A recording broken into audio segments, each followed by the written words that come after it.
Michael, what are you doing here? What are you going to talk to us about? We're talking about crowdfunding and ICOs. So we're talking about enabling private companies to raise money from private investors. Why is this important? Well, because a lot of private companies do not have a possibility to get access to capital anymore. So since the financial crisis, a lot of companies really struggle with capital. Also in the VC world, a lot of startup companies really struggle to get capital after an angel round. And so that's when crowdfunding and ICOs come into place, where companies now have a possibility to raise money directly from private investors rather than going to a bank or venture capitalists. For people interested in ICOs and crowdfunding, give us 3 words, the future of the industry, of this asset class. We believe that in the future, everything will be tokenized. So Hold on, 3 words. 3 words, let's do it. 3 words, please. No more regular currency, only cryptocurrency. You're really struggling with Yes. that? Yes. So cryptocurrency, tokenization, and no VCs. That sounds good to me. Thank you. We're so happy to have Michael at the Financial Policy Council, and we'll see more of his talks on this subject through the panel discussion. Thank you. Thank you very much. Your name is Caleb? Caleb Hughes. Oh, I met your dad. Really? Yeah, in California. We had Ziad and I got. I was like, wait, I know that name, and I get the email. Yes, right. I get like his emails all the time. Which ones? Is it DMU, Election Forum, Reality Alert? No, not those. The Huey Report? Yes. Yeah. What? You're not excited. No, I am. That's awesome. No, he segments his list really well. Where if you are more conservative libertarian, he has one list for you. If you're evangelical religious, he has another list for you, right? Okay. So he divvies it up. So what if you're all those things? Subscribe to all. Subscribe all. Okay. Well, I just knew about that one, so that's the things I know more. So, do you have something you want to ask me, or something you want me to ask you that like you're excited about? I'm excited about the marketplace at large. There's a lot of opportunity for investments and for investors to do widely. And one of the ways that we're helping people is by pre-IPO investing under the Jobs Act. And that encompasses ICOs, or initial coin offerings. Okay. Working with people like Michael, who we just interviewed, to help raise companies capital for expansion, and for investors the opportunity to invest in a company at a very early stage to bring a lot of upside. Okay. So let me just, I'll just ask a few questions, and then, just whatever looks good, or, we can always start over and pick the clips that we like. So, this is my first go at it, too. So if you're nervous, I'm just as nervous. Okay, good. At least that makes fun of us. Okay, so Caleb Hughes. Okay, and you're with whom? Creative Direct Marketing Group, I guess that's yeah. Okay. Direct Marketing Group. Okay, let's see. Creative Direct Marketing Group. CDMG. Okay, CDMG. Would you prefer that or CDMG? People know Okay. it's CDMG.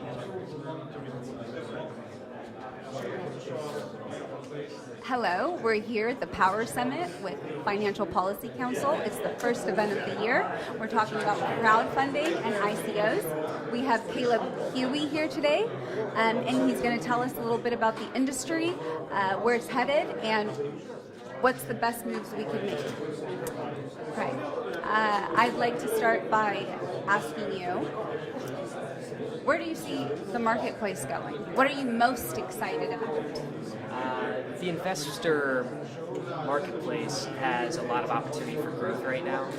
Investors are very awake. They're paying attention. They're investing their money after holding back for many, many years. And we're obviously seeing it.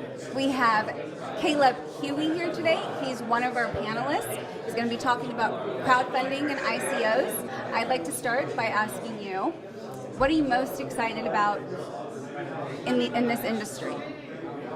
Oh, well, I'm most excited about the potential for investors to make more money. So, a law was passed a few years ago where you can invest in a company before it goes public. So, I help companies raise capital under these new laws.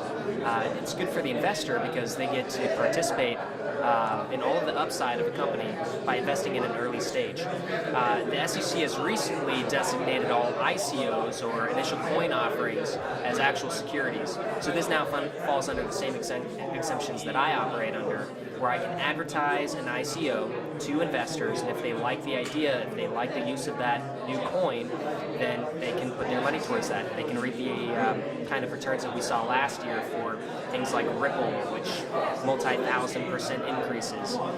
Investors can be aware of that because I'm allowed to advertise that and communicate that to them. And it's a win-win for a lot of companies. So, CDM Group, a creative direct marketing group.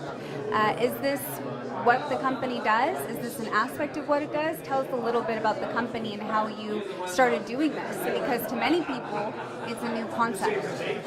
So my company is an advertising agency, and we have clients like Humana Health Insurance and Capital One credit cards, and we specialize in advertising to the investors is one of our segments of business. We have really built a niche in this over the last 40 years. My father started the agency advertising investment newsletters, wealth management, even investor relations for public companies and shareholder acquisition.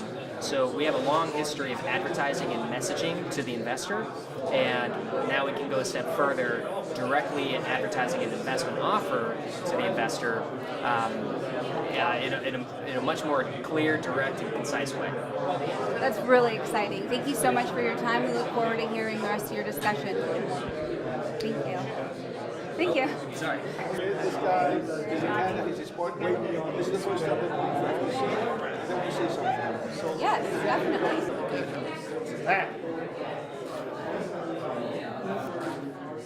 okay, go. Okay, wait, I need Gordon and Gary. Okay, do you mind if I don't say your last names? No, that's good. Okay. So, is there a company or just do you want to Venex Capital. and are you involved with Venex? Venex. V-E-N-E-X, so Venex. Venex Capital. Okay, ready? We're just gonna wing it. Gord's originally from Australia. I knew it. It's like your accent's so confused. It's like a little bit Canadian. I've been living in Canada for 7 years, but I'm Australian, so from the west coast of Australia. Which part of it? Okay, I'm familiar with some parts of I was born in Australia. Sydney, actually, but I've lived my whole life in Perth. I heard Perth is beautiful. Yeah. And it's just beautiful beaches. The weather's nice for 8 months of the year. It's a great place, but it's isolated. You get on a plane for 2 hours, you're still in the States. Yeah, I have a few friends in California who are Australian, and they're all from different parts. So there's like Queensland and a few from Perth, and like Aussies, Melbourne. they travel everywhere. They Because do. Aussies always have They've to. really created like a community over there. It's an island, and you know, everyone leaves to go somewhere. And usually you leave, and most people don't go back, even though Australia's beautiful. Most It people is. don't go back because Yeah. the world is just, you come up here, try to have an hour to jump on a plane in the morning. We're down here, speaking as the yard at lunchtime. So I think it's crazy. And if we had to, we'd be on the plane back at night. It's not just going to work. I can't do that here. It's unique. true. So most people really love that sort of chance to mix it. It's to me one of my favourite cities in the world. It's got the energy here. Guys like him. It's a great place to live. So, starting from there, taking that to another level, I'm going to start by introducing the names because we didn't get that one cut and paste from the clip. So, Gary and Gordon. Right? Okay, Venex Capital. Venex. Am I saying it right? Venex. That's it, Linux. Venex, yeah. She got it. Venex, yeah. I said it. I said it all right. Okay, so, okay. Okay, no. We're going to start just 2 minutes. Okay. So we're at the Financial Policy Council Power Summit, crowdfunding and ICOs. I have first-time members, attendees here, Gary and Gordon. They're here from Bemex Capital. Gordon and Gary, 30 seconds from each of you. Why are you here? What attracted you to come here, and what do you hope to get? New York City, one of the most exciting cities in the world. Ziad, a man with extreme passion, amazing individual, and we're talking about one of the most exciting spaces, I think, in the financial world that we've seen since the internet. So it's an exciting topic, and we're here to learn Mitzvah Center Ziad's relationships here and learn more about that space. Excellent. Gary? Ziad's persuasion, his ability to bring a team together of ideas, his motivation, and to encourage everyone to use the platform to enhance their positions and their products, and also bring some together. It's quite the farm, to be honest with you. All nice people, and obviously Ziad's handpicked them. So I think it's an honor, a privilege, and very excited to be here. Well, we're happy you guys are here joining us, and I look forward to getting your input on how you thought the event went after the panelists have the discussion. Sounds good. Thank you. Thank you. Thank you. Well, thank you all for coming, despite the circumstances. You guys are warriors. Come as hell to high water, you come in here.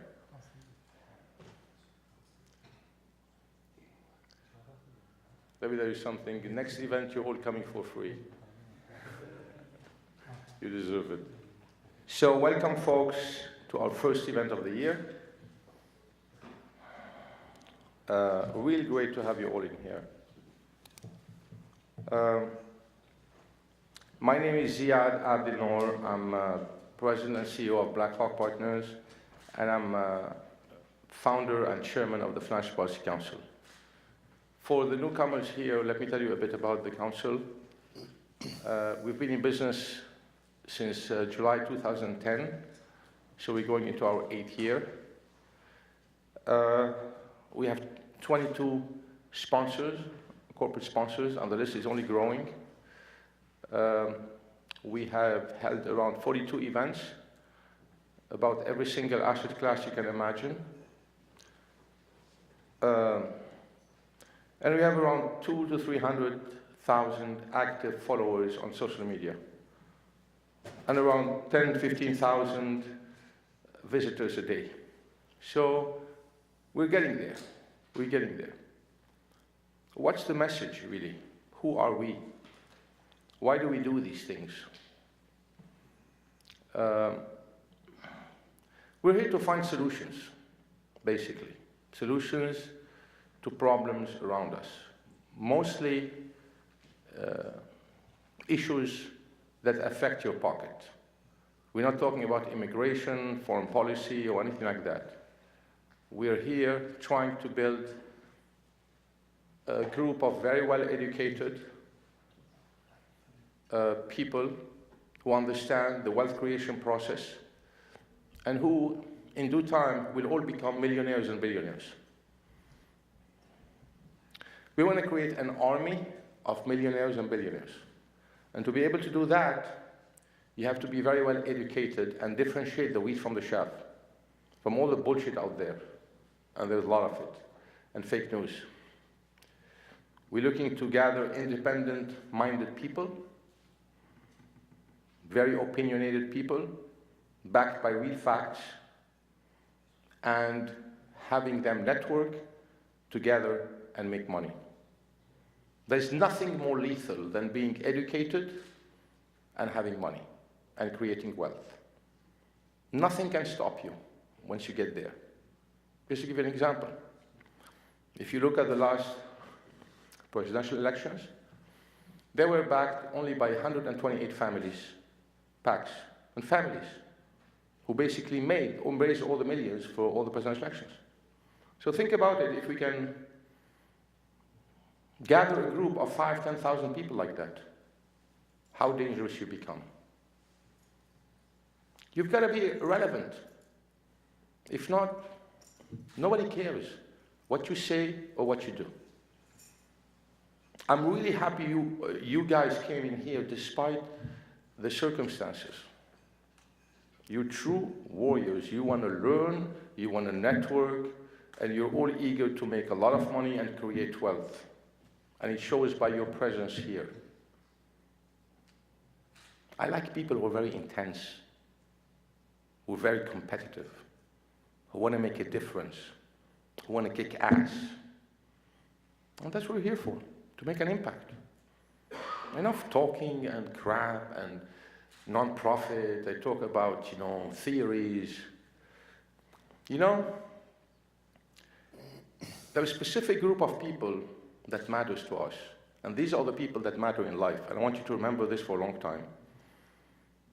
Forget about the professors, the academics, the lawyers, the politicians, the economists. They know crap because they don't have skin in the game. Anybody who doesn't have skin in the game is irrelevant. His opinion doesn't even matter. Who cares about their opinion? They have no skin in the game. They're pontificating. I'm going to give you an advice. What is your advice worth if you have no skin in the game?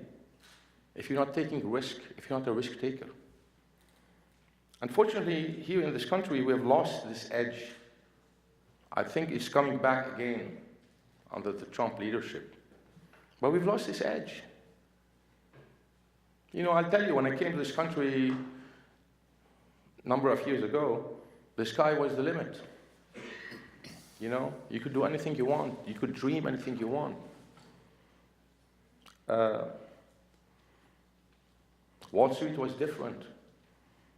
The age of greed, yeah, greed is good. I'm not saying greed is good, but there was an incentive. Today, kids graduate from college. They're happy that they have a roof on top of their head. They're happy they have their pathetic little job. I'm happy. I'm fine. Thanks, Dad. I have a job. Not, I want to be a billionaire. How can I be a billionaire? Today, if you use the word capitalism, wealth creation, you're evil. There's nothing wrong in that. We have to get rid of this. There's nothing wrong in making money because the only way you're going to employ people is by making money, by making a profit. If you're not making a profit, you cannot employ anyone. You cannot give to charity. You cannot do nothing. You can empower nobody. It's all about empowerment and wealth creation. And the Financial Policy Council, I don't want to bore you with details, but this is really important. This is why we're here, not just to listen to conferences. Listen to conferences is we're going to talk about things to educate you, to empower you, to make you smarter. A lot of people in the government don't want you to be smarter. A lot of people in corporate America don't want you to be smarter. Don't want you to be independent. They want you under their thumb. They want to control you. I'm not paranoid. I know what I'm talking about. I've been there. And I want to transmit this to the future generations. And each one of us should do this. Be voiceful. Be aggressive. Be brash. Say what you want. Do what you want. Stop being, a lot of you guys in here are like that. So I'm not saying that. Shut this phone, please. So that's what the Financial Policy Council is about. It's a club of wealth creators. It's a club that's going to empower a lot of people to become very wealthy, to bring about change, to make an impact. Make a damn impact. If not, your life is worth nothing. Nothing. So, first I want to thank the board members and the board of trustees who have sponsored those events and have been incredibly supportive throughout the last 7 years. Please stand up for big applause.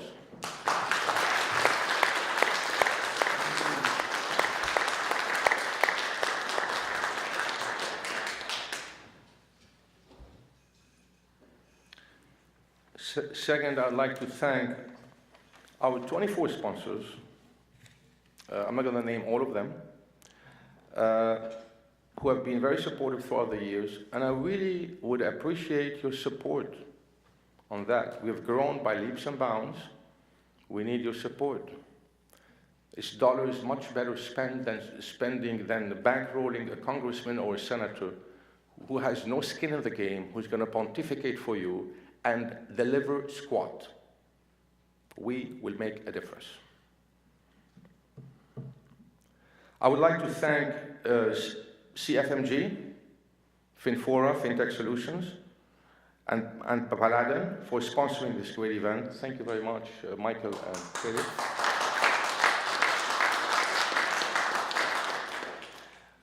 Before we start the event, the panel, the discussion, we also have an entrepreneurship award, which we give every month to an entrepreneur.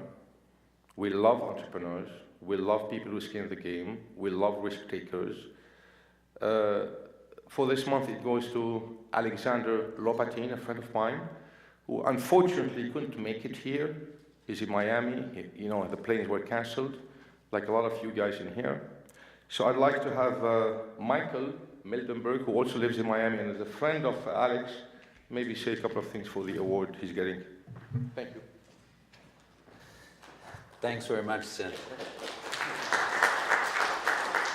So my name is Michael Mildenberger, and I'm the CEO of Finfora, and I want to thank Ziad and the council of awarding Alex with this award. Alex became a really good friend of mine, actually, and he's doing one of his first ICOs on our platform, actually. So we're very happy to work together with him. It's been great, and he's definitely one of the leading figures in making the change in the financial industry. So thank you very much.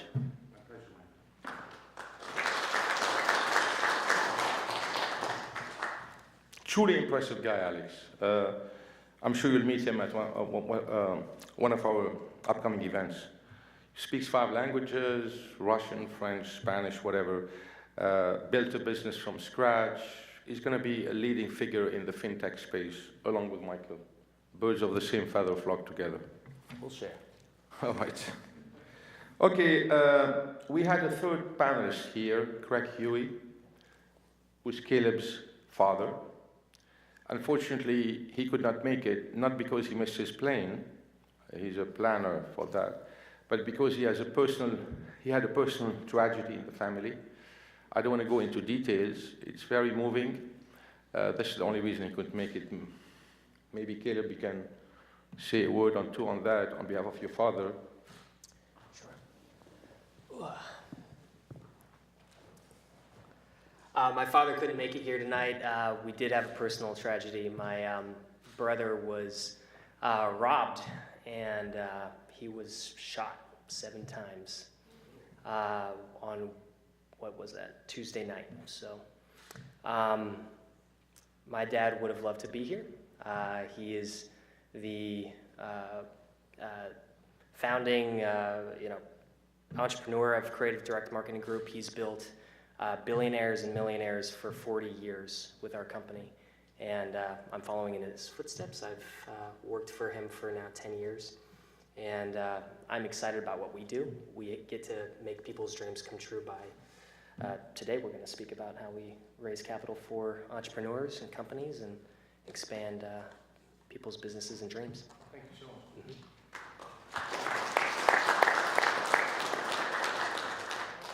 Okay, so as a panelist here, we have 2 panelists, Caleb Huey, who just spoke, along with Michael Mildenberger.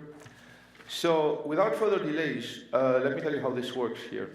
So I'm going to ask Caleb and Michael a number of questions, trying to grill them as much as I can. It's more fun. And then I'm going to leave it up to you, the audience, to ask them any questions you want. It's very interactive forum here. You know, it's not like a typical think tank where there is one guy who makes a speech and everybody yawns.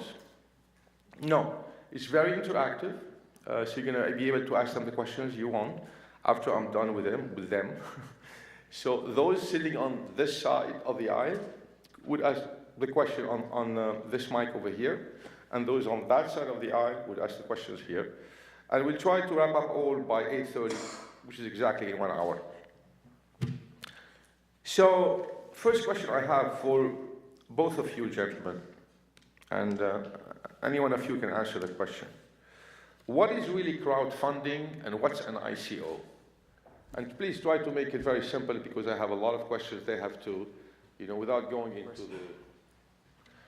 Well, crowdfunding is a broad term, and if you're familiar with Kickstarter, where I give you $100 and you give me a t-shirt with your company name on it, that would be one kind of crowdfunding. But it's also equity crowdfunding specifically, or debt crowdfunding, or ICOs, is asking the crowd for funds. It's simple as that. So we're able, under some new laws and exemptions, to advertise an investment offer and get investors interested in an investment offer by serving them different kinds of advertising and bringing them to platforms like Fin4, where they can invest in different entrepreneurs and different companies. You want to add, Michael? Yeah, I mean, I really liked your introduction with empowerment and wealth creation, and I think that's exactly what we're trying to do with the younger generation, actually. As the world changes right now, we enable through technology and following, under compliance, and enabling companies really to get access to capital, which they would have never gotten before. Especially if you think about, the 2008 crisis, which I'm sure a lot of us still remember. And what came out of it, and the fact that these private companies couldn't raise any money anymore from banks.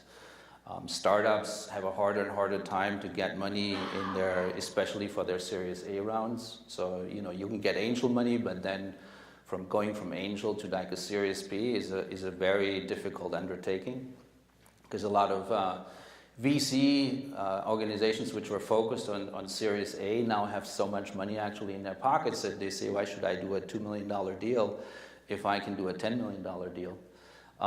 So in really crowdfunding and ICOs empowers these companies now and brings them together and connects them directly together with private investors.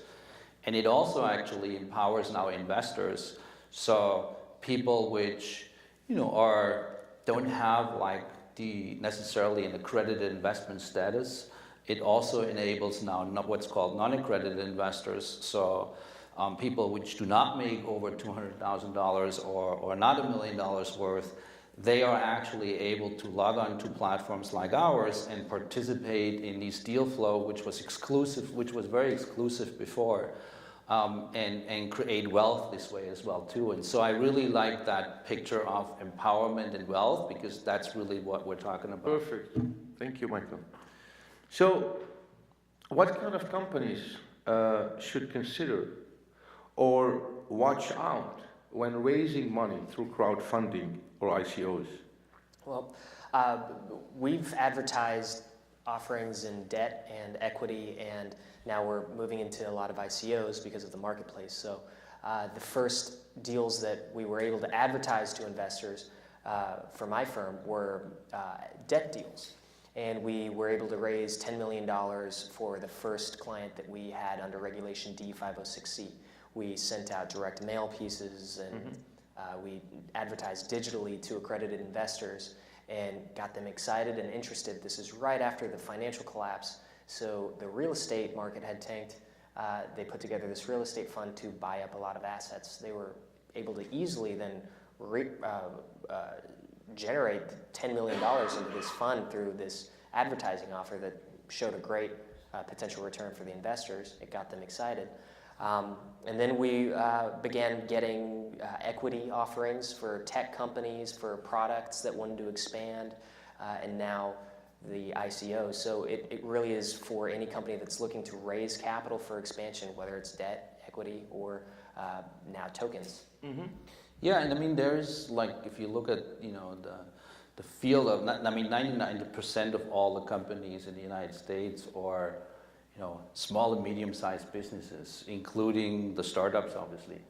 And that's the backbone of the economy at the end of the day. It's not your HP and IBMs in this world. It's, these 99% of the businesses, they supply over 50% of the workforce in the United States. And they get ignored a lot of times. And that starts with, like a brick and mortar company, which he goes to work every single day, and he has an air conditioning business, and now he can't buy another, the truck for his business, right? Because the bank just doesn't give him money anymore.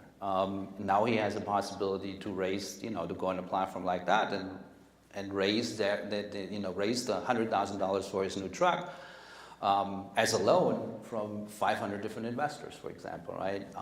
But then you also have more of like your tech company, your more high-tech startup company, and they want to get going and maybe want to raise $1 million or $2 million to go to the next stage, and they can do so in offering some equity in their company to potentially thousands of investors out there.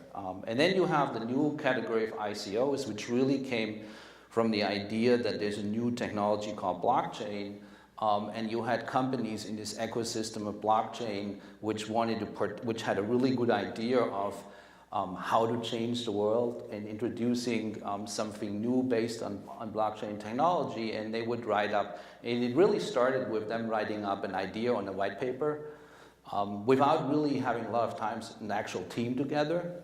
And now they could go out and inspire people to put in $20 million for a great idea in order to execute on that idea, right? And so it really depends what kind of company comes to the platform. So they have different needs, and some want to do debt, some want to do equity, and some want to do an initial coin offering. So what does Finfora do exactly?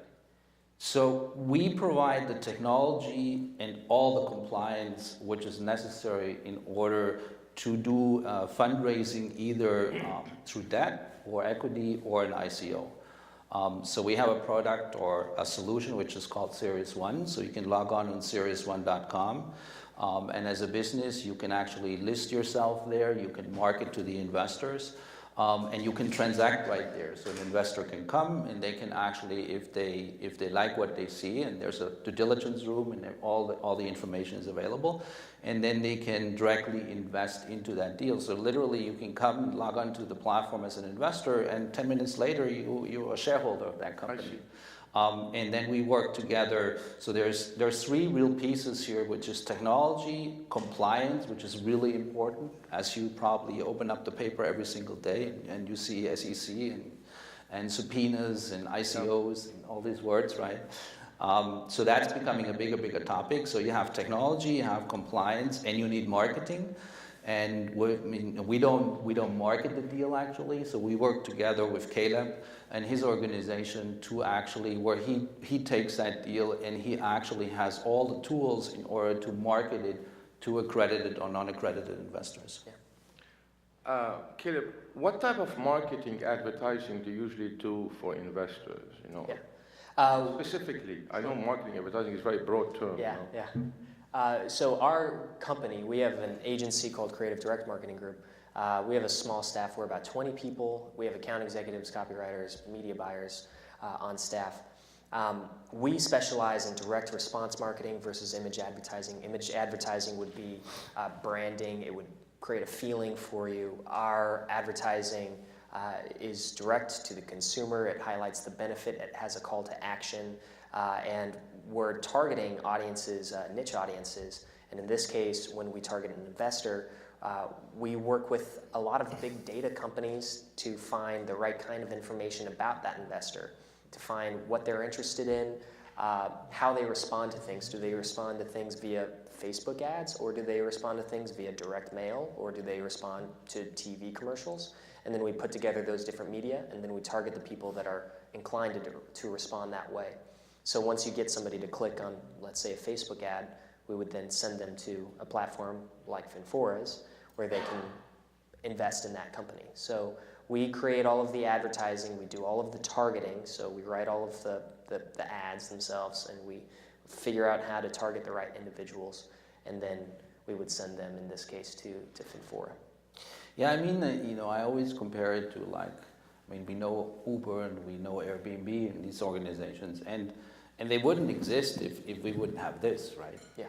So that's a fact, and so all mobile phones and apps, and now we're going in the next generation, and so it's similar in the financial industry. We are getting to a point where we have the tools from a technology point of view, and we have the regulators finally starting to work with us as well too, in order to actually enable that change which takes place in the financial industry, which we saw in other industries like the transportation industry, like the hotel industry, like the music industry, for example. Yep. And then you have things like I remember in the music industry when it first started Napster, right? And they shut it down because it was the Wild West. And it's similar to us, I think, with the ICOs. If you look at the field, it doesn't mean because they shut down Napster that we stopped downloading music, right? So we still followed that. We still had a change of behavior, that we're now getting all our music not from a CD anymore, but we actually download it on our cell phones, on our desktops. And it's exactly the same thing happens in the financial industry right now, where we now have tools in order to just do things very differently and interact directly with each other rather than having somebody in between. Okay, so what makes you different than other ad agencies? Why are you specializing in Jobs Act, equity crowdfunding? Well, other ad agencies, if you think of a branding agency, they might put a billboard up with somebody smiling holding a Coca-Cola. If you're at the supermarket, you might look at Coca-Cola and for some reason feel good about the brand. That's not what we do. So I put together, in the crowdfunding sense, I'll put together an integrated advertising campaign where I'll send out 100,000 pieces of direct mail. 100,000 pieces of direct mail? Yeah, Wow. to 100,000 investors, potential investors. I'll follow up to the same audience of 100,000 people with Facebook ads, banner ads, emails, a pre-rolled TV commercial online. So if they're online browsing and they click for a market update by Jim Cramer, before they can see that, they have to sit through a presentation on one of the companies I'm advertising and their investment offer. If I get about a 1% response rate, then the company now has 1,000 new shareholders. It's substantial. And if they're putting in $1,000 to $4,000 each, then that's $10 to $40 million. Wow. And there is really not really. We know the market. $1 to $4 million. We know the market pretty well, and there is hardly any agency out there like Caleb's which actually can provide that service. So you have tons of other ad agencies, but they're not focused on the financial industry that way, and not on this new way of actually raising funds. So that's the reason why it's very rare that you find everything we do is measurable as well. So we don't throw spaghetti at the wall and hope that it sticks. When we do a campaign, we measure how many clicks we're getting, but also how much money people are investing. Because if we get a lot of people investing $500, it costs a lot to actually transact that person, and it costs a lot to acquire that person. But if I get less clicks, but people investing $10,000, the return on investment is better. So we're going to divert all of our funds to the methods that are working best. So how do you get to tap into 100,000 potential investors? Good question.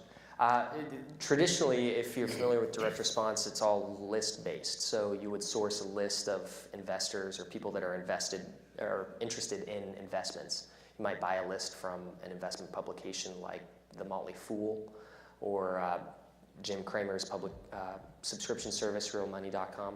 And you would send an advertisement to those people that are buyers of that investment information. We still do that sometimes, but today we work with big data companies. It's a lot more sophisticated. So companies like Oracle, big tech companies, and they collect transactional metadata on every purchase that you make as a consumer. So I'm able to go to Oracle and say, I want anybody that has made 10 transactions or more in their investment brokerage account in the last 90 days. So I know this person is a fairly active investor. I also want that person to have purchased or subscribed to an investment publication, so I know that they also consider information via a recommendation, right? Also, I want that person to have responded to a direct mail piece in the last 12 months, so I know that they aren't they're direct mail responsive, so they don't simply throw away direct mail. So I pull a lot of that metadata from Oracle, putting together a profile of the ideal target for whatever investment offer that I have. I can pull other purchasing decisions based on what kind of product or company I'm advertising. So if they are a retail company raising capital, I can pull different metadata based on people that are interested in the retail sector. I can pull different metadata for people that are interested in tech, so on and so forth. So instead of going to 100,000, I don't know, just an idea, why don't you go to the ultra high end, the ultra super super high net worth investors, like maybe 5,000, each one of them have a net worth of $10 million and more? I do that. So could you disclose this? What we've been speaking about is under one exemption, the Regulation A+, allows you to advertise to non-accredited investors or everyday people to invest, and you can invest $500 or $1,000. The ultra-high net worth under Regulation D506C, which allows you to generally solicit accredited investors or high net worth individuals. Those campaigns, they do take a little bit more manpower because a high net worth individual is going to be more skeptical. They're not going to make as much of an impulse decision. They're going to probably consult with a few people before they make a decision. So it's more of a lead generation process where you get them interested, they raise their hand, you get to talk to them, and then you need to sell them. And it becomes a process where you have to sell them on a $1 million investment instead of an impulse decision across a large basket of investors putting $1,000 in each. So when you go in a campaign, what's the lead time? What's the sales time to go from, initiation to closing, executing on a deal? That's a good question. Every deal is different, so of course. I don't have a very specific standard question. I understand. Yeah, but in general. Yeah, in general, it takes me 60 to 90 days to create my advertising. To create it, I see. Yes, and then once I disseminate that advertising, it might take another 30 days for all of the response to come in. Online advertising, I might target people for that 30-day period, so you might have people responding there toward the end of that 30 days. Additionally, if they're put into a sales process, that will take longer. So if we're doing the lead generation to the ultra-high net worths, that process will take longer as well. I heard that you're going to be, you and your dad, soon on Fox News. Can you give us a small preview of what will you be saying to millions of investors? Yeah, well, unfortunately, because of this circumstance, we're not going to be on Fox. Okay, but I understand and I fully respect that. Yeah. But assuming you're going to do that, what did you have in mind?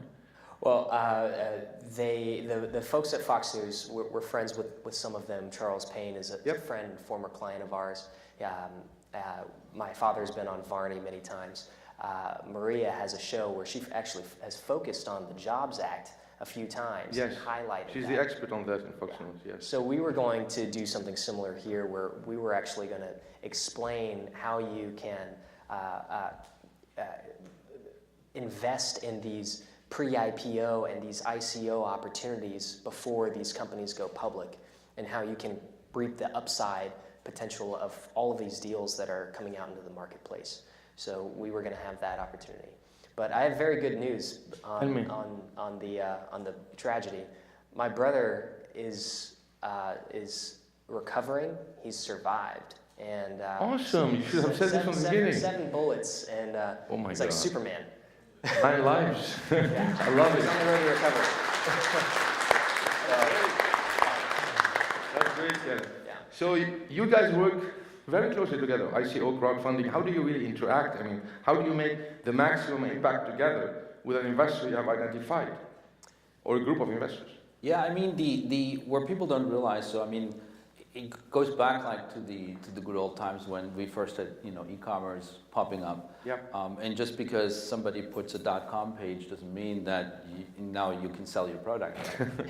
So people realize that there, and some people are starting to realize that here in our space now too. Just because you list on our platform and you're completely compliant, and it doesn't mean that all of a sudden you get the investor traffic you're looking for. True. And that's where we interact with each other. So, meaning we get the deal coming in. We'll make sure that we do all the registrations with the SEC, and it depends. You can file under different rules and regulations. For example, we are one of the few companies which holds what's called a crowdfunding FINRA license. So there is, I think, close to 30 companies now in the United States which hold that, and we're one of them.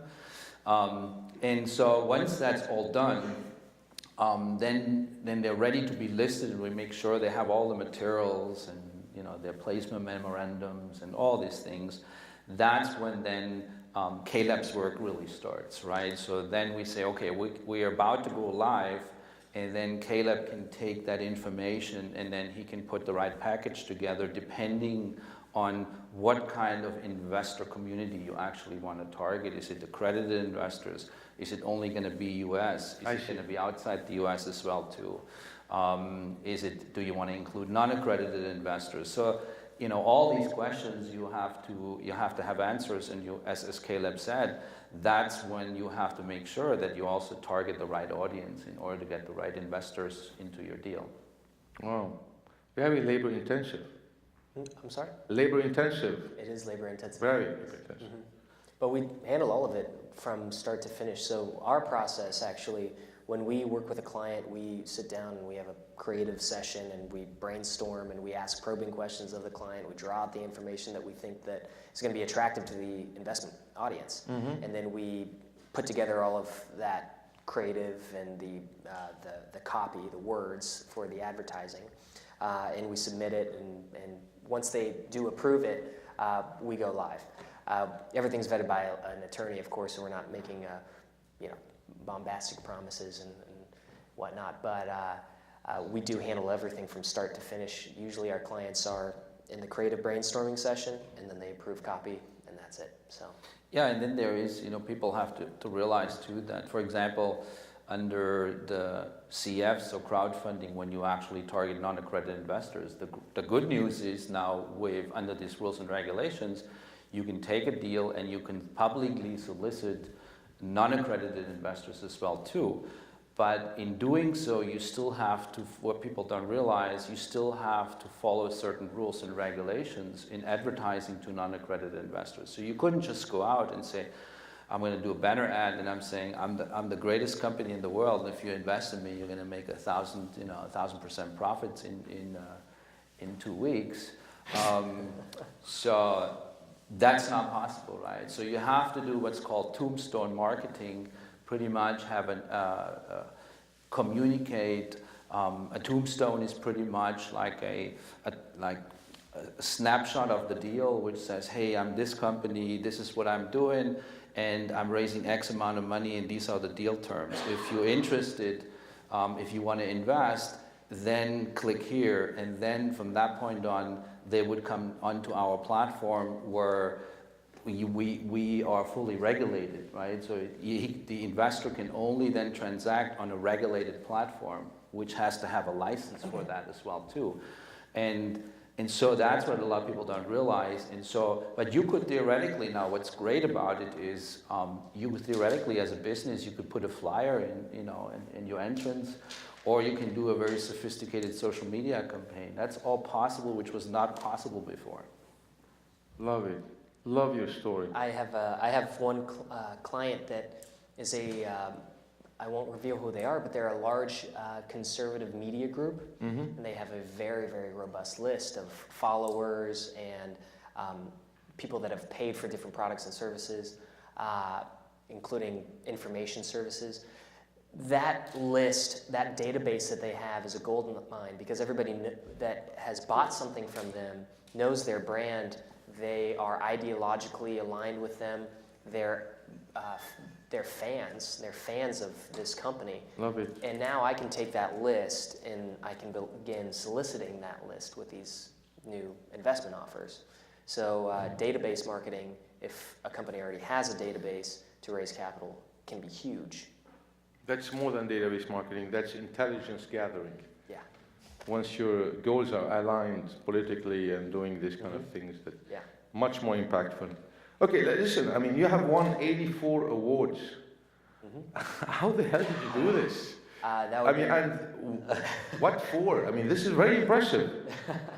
I've won probably a dozen awards. The rest are my father's. Yeah, I mean, the group, your family. My company has won 84 awards, and we've done that. My father got his start advertising investment newsletters. If anybody's familiar with Howard Ruff and the Ruff Times, Yeah. we launched that publication. We did 60 million pieces of direct mail over the tenure of that client. That was probably over 2 decades.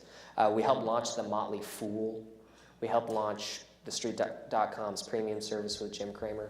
So we've done a lot of advertising campaigns for a lot of different institutions and a lot of different companies. So we'll win an award for our creative strategy. We'll win an award for a specific advertising piece that ends up making a lot of money for a client. So we've won awards really in every category: television, direct mail, digital advertising strategies. I just won an award last year for the best investor relations campaign for a public company acquiring new shareholders. It's awesome. So different categories, 84 awards. Yeah. It's fantastic, Micah. All right, guys, it's time for your questions. So, could you please come to the mic here? Sure. State your name and your question. No. Get there. But all the people watching this on TV and on YouTube. Jay Sulzberger, I do a little bit of mathematics. Do you still recommend that people read how to write advertising copy that sells? I would, yes. That's a great question. I love a lot of the classic books in direct response advertising because the principles don't change as the media does. So we apply direct response advertising copy principles to Facebook ads, and they work better when we do that versus general editorial copy. So yes.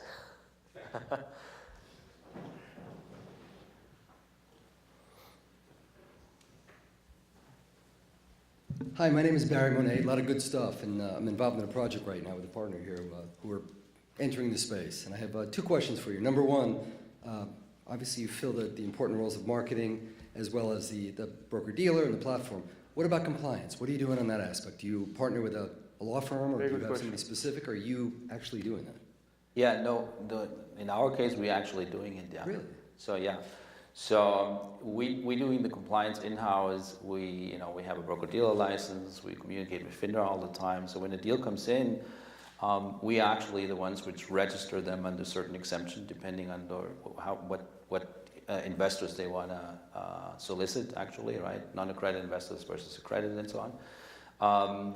We help them making sure that the PPM has all the right risk disclosures, so we want to make sure that there is no pitfalls. So that's very important, especially when you now look into the ICO world. We're one of the first ones here in the United States and advocated this for like the last half a year.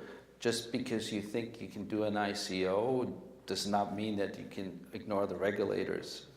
Right, and they're paying dearly for it, and you will probably, in my opinion, these ICOs which come online, they might still in 2 or 3 years have to deal with the regulators.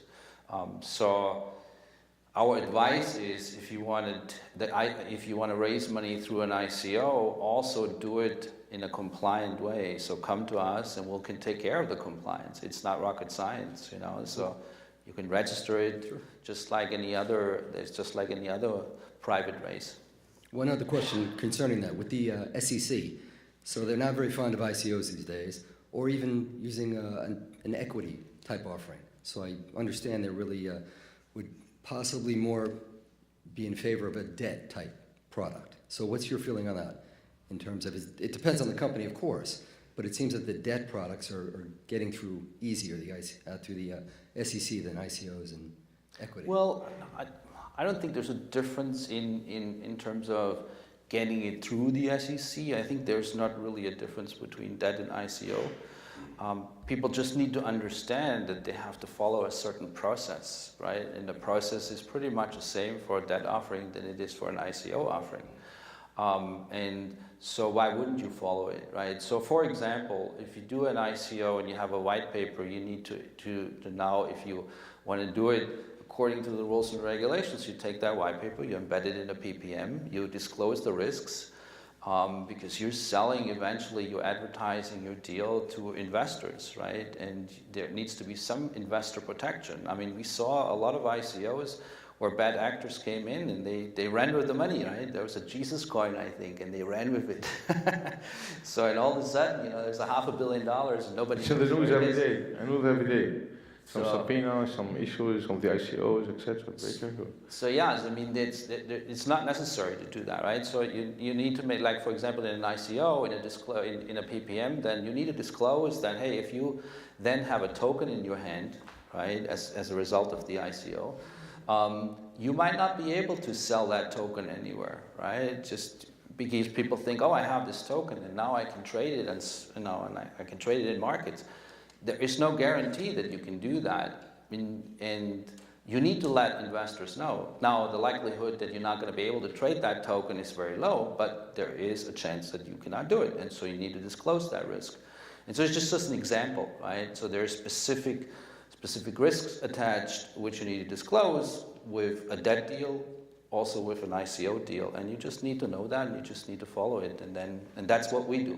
Thank you, That's Michael. what we come. Quick question, No, do you take no, equity? please, yeah, Barry. We have to leave some other.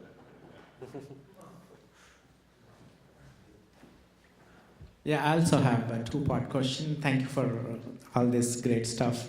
It's interesting. So first, how do you onboard a client onto your platform, and how long it takes to really see the money raising, and what's the cost associated with raising the money with your platform? It's $1 million for every deal. No, I'm just kidding. No, so when we onboard the client, I mean, you need to make sure that you get all the information from the client. So on the onboarding process, you know, it takes a little while in terms of getting all the information from the company. That's actually the hardest part, that you can get all the info from the company. So it can be done in 24 hours, but a lot of times companies need like a week or 2 or 3 to really gather all their information properly, right? And then you need to put it in a proper format, meaning that you need to put it in a PPM format and so on. So to answer the first part of your question, onboarding of a client usually takes like 3 to 4 weeks until you have everything ready to go, and you have all the media as well and the pictures, so you want to make them look good on this landing page and everything. The registration you can do simultaneously, so the SEC registration usually doesn't take longer than 3 or 4 days, right, once you have all your material done. And then you can really go live with the deal. And then really, you know, that's where we hand it off to Caleb, and you heard what the time frame of Caleb is. So realistically, if you start doing a deal, you need to, in a money raise, almost like in a traditional money raise, it still takes you like 2 to 4 months, you know, to actually have a successful raise from the time you actually start it. Have you ever taken an assignment and failed to raise the money? Sorry? Have you ever taken an assignment and failed to raise the money for any reason, or any if yes, what's your percentage, success versus failure?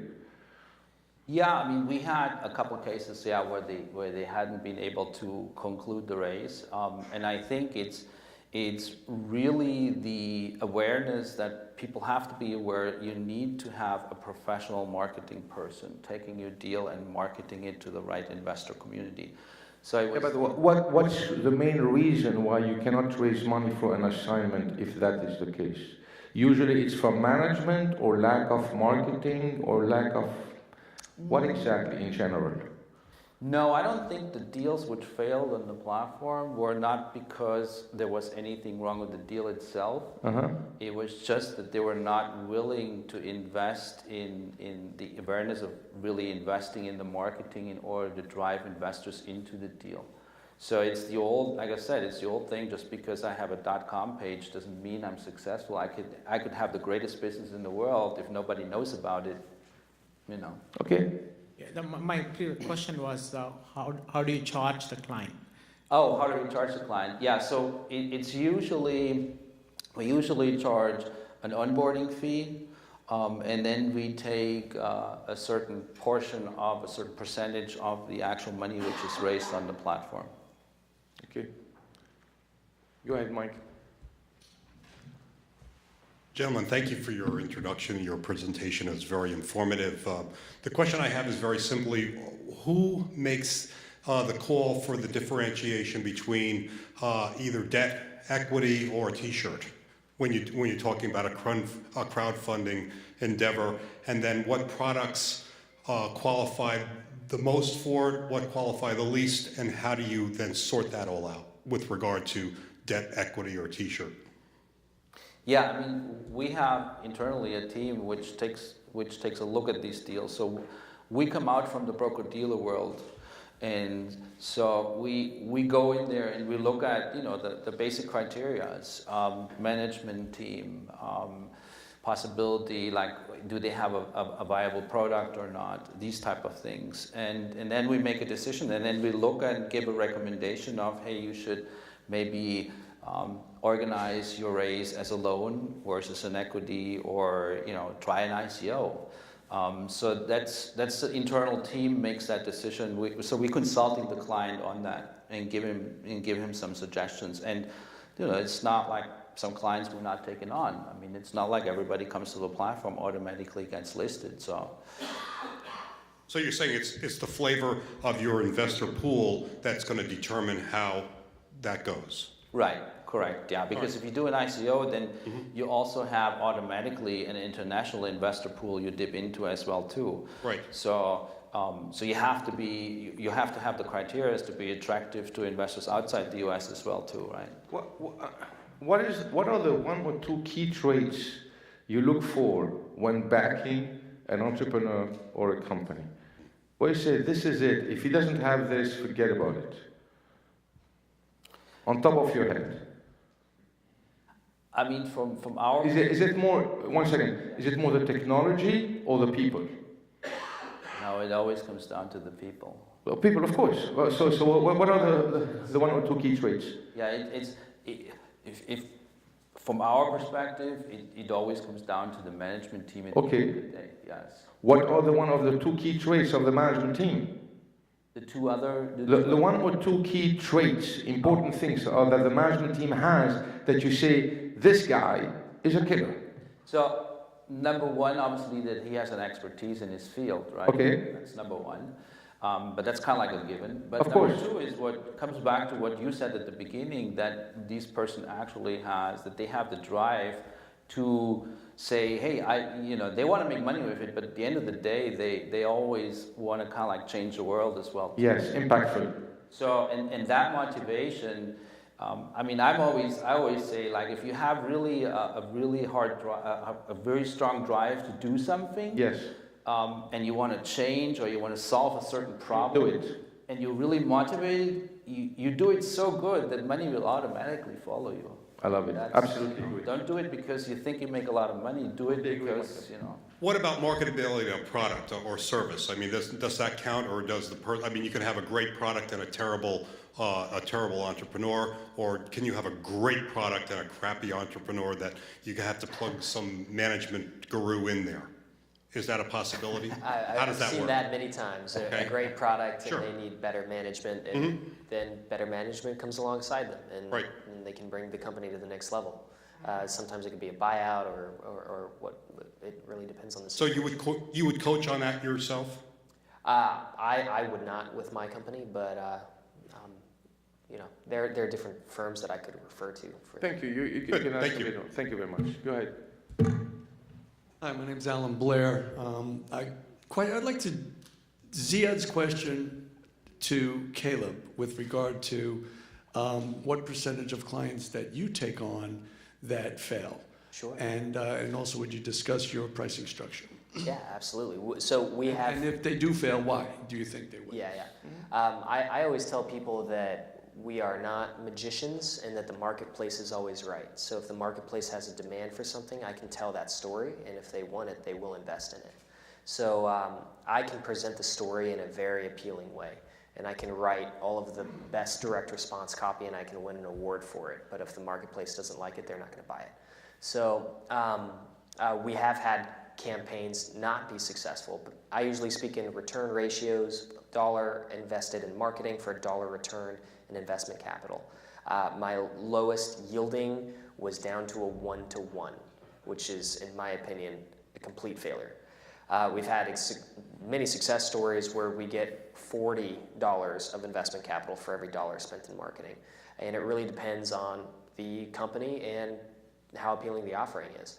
Some things that we think might sound very appealing to the investment audience, and we'll write the story, end up not having the kind of sizzle that we want, and we'll end up, we have a benchmark for success for us. If we're getting you a 10-to-1 or above, we're being successful. If we're getting below a 10-to-1 return on your advertising dollar, in our opinion, it's not a viable option for you for crowdfunding. So every campaign, that's the benchmark that we set out for, and typically we end up meeting that benchmark because when a client approaches us with a new campaign, they ask us our opinion, and we will not tell them that we think we can sell something that we can't, because it's not within our self-interest either. I highly respect your opinion, but I very much disagree. I'll tell you why. Okay. In my experience, I'm not the messenger here trying to tell the client, you know, Mr. Client, you take it, we understand what the market is, etc. No. The best salesman in the world, and I worked for one of them, called Michael Milken, when he commercialized junk bonds. There was no investor in the world who was buying junk bonds. Nobody. He educated them as to the value of a junk bond and sold it aggressively to them and made a lot of money because nobody was able to sell these securities. So the spread is very high because it's very difficult to sell. You're running monopoly on that. You make huge spread. I don't agree that the market is very uneducated. A lot of them are plain idiots who invest. It's a crowd mentality. Warren Buffett invested in this company, it must be a great company. Well, Warren Buffett is no god. Goldman Sachs heirs, Warren Buffett heirs, they all make mistakes and they all lose billions. The difference, they can afford to lose billions. You cannot afford to lose billions. For 99.9% of the people. They are wiped out. So, believing on the market, I have zero faith in the market. I have zero faith in investors. They need to be educated all the time. And the smartest one get it. And the others don't get it, but then they follow the smartest ones. So all what you need to do is to follow, this is my opinion. I understand you think, Caleb, but you really have to really know your stuff very well. So that at the end of the day, no matter what the rebuttal is, your arguments are stronger. And this is the art of a guy like Milken, because he knew the market, he knew exactly what to say to people. Like at the end of the day, like what people say, you have to know one thing very, very well, better than anyone out there, and to be able to sell it to them. So it's really the strength, the persuasion that you have, not the market. The market, all of them are a bunch of idiots. It's like the sheep. They follow this, they follow that, they follow this trend and that trend. Thank you, sir. Okay, so this is my 2 cents, but. Hi, my name is Jeff Bardo, Spiritas Capital Partners. We work with a lot of small and medium-sized businesses, and I'm trying to figure out where crowdfunding and even ICOs might fit into what I do. You mentioned an air conditioning company that might look to borrow $100,000, but this doesn't really feel like it fits that scenario. So what's the sweet spot, given transaction costs and the investor base, for a loan? You know, what's the sweet spot for range, pricing? That's my question. Well, I mean, the air conditioning base was just an example of that there is all these companies are very different in nature. And so, and on the other side, you have a very different audience of investors as well too. So you have investors which are, more risk averse, and they would rather say, hey, I get 10% a year, that's great, versus other investors say, I know I can lose all my pants, but maybe that's the next Google, right? Yeah. So it really depends who you're dealing with, and it's not for us to judge on the platform that one is better than the other, but you have to kind of like fit them into certain categories. So there is a justification for small businesses, and they organize it mainly as a debt, and they substitute that void of the bank, right? So there's definitely a market for that, and there's definitely a market for the startup companies which can't get their money from a Series A investor anymore, for example. And by the way, I mean, if you invest in a startup company, people need to know like 80% of the startups fail, right? And it comes back to your point as well too, that even the most sophisticated organizations, I mean, if you take the big VCs, they have super sophisticated people which do analysis all day long, and they have 8 companies fail, Yeah. So you can't beat that as a private investor. So you just have to be aware of these things, and then so you have different categories of companies, and you have different categories of investors, and it's really, and I think what Caleb does as a great job, he's able to match these audience with each other, so they find each other, and that's really why he's so successful, I think. Let me ask you a question. What percentage of the companies you back are startups, pure startups with no revenues, no cash flow, versus some companies with some traction, like a Series B round, etc.? Or does the company with Series B don't choose your services, go to a VC or self-fund themselves? Or what's the percentages, roughly?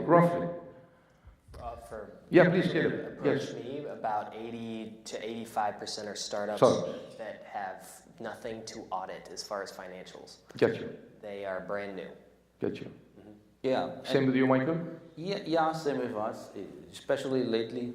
And I think that's the reason why you heard it, well, why you hear the expression ICO so much, because that's the audience. The audience, yeah, got you, of course. Absolutely. Any other questions? All right, thank you very much, guys.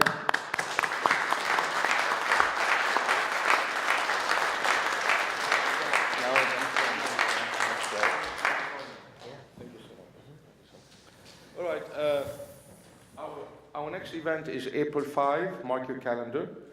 We're going to talk about family offices, how they invest their money. This is no class right now of investors, other than VCs, private equity groups, etc., family offices. So we're going to put together a stellar group of experts and panelists, April 5, mark your calendar, and have a great evening. Thank you for coming.